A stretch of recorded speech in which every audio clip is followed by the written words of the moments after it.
শুরুতেই বলে রাখি, আমি কোনো চরমোনাইয়ের ভক্তও না, মুরিদও না।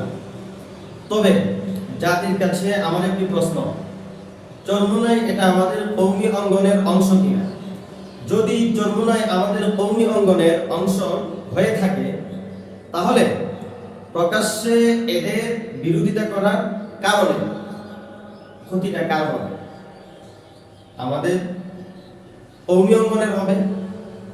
আচ্ছা, এই যে আমাদের কওমি অঙ্গনে একই প্ল্যাটফর্মে মানুষদের সঙ্গে যদি আমরা প্রকাশ্যে বিরোধিতা করি, যেটা রফিকুল ইসলাম আল মাদানী, আমার অনেক মহব্বতের একজন মানুষ, উনি করে থাকেন। আচ্ছা, এর দ্বারা আমাদের কতটুকু লাভ হলো? এই যে আমরা যে বলি বাংলাদেশের মধ্যে আমরা খেলাফত কায়েম করব, খেলাফত কায়েম করব, খেলাফত কায়েম করব, এইরকম ভাবে কামড়াকামড়ি করলে এই বাংলাদেশের মধ্যে খেলাফত প্রতিষ্ঠা করা এটা সম্ভব? কোনোদিনও সম্ভব না।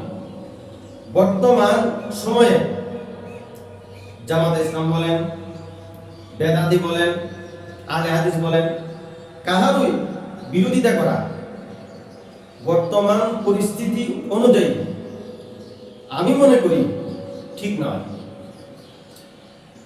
হ্যাঁ, ব্যক্তিগতভাবে আপনার যদি চরমোনাইকে পছন্দ না হয়, আপনি চুপ থাকেন।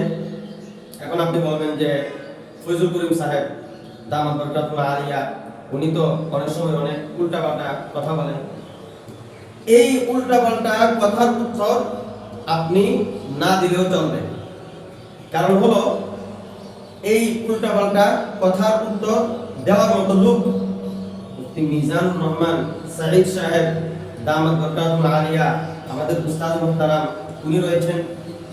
তারপর শেখ যাত্রাবাড়ি, উনি রয়েছেন। এছাড়াও আরো বড় বড় উলামায়ে কেরাম রয়েছেন, ওনারা বলবেন। এখন আমরা যদি জামাতে ইসলাম, চরমোনাই, আহলে হাদিস, বেদাতি, হেফাজতে ইসলাম, খেলাফত, যুব মজলিস, এই যত ইসলামিক দলগুলো রয়েছে, সবাই যদি আপনার একই প্ল্যাটফর্মে না আসতে পারি, ময়দানের মধ্যে যতই চিল্লাচিল্লি করি খেলাফত খেলাফত খেলাফত, এই বাংলাদেশের মধ্যে এগুলো করলে কোনোদিন খেলাফত কায়েম করা সম্ভব নয়। রফিকুল ইসলাম মাদানী সাহেব, আপনি হক কথা বলবেন, অবশ্যই বলবেন। তবে আমরা যারা একই ধারণা রয়েছি, আমাদের মাঝে যেন কোনো ধরনের কোনো বিভেদ সৃষ্টি না হয়। আমি দোয়া করি আপনার জন্য, আপনি আরো বলিষ্ঠ কণ্ঠে বাতিলের বিরোধিতা করেন।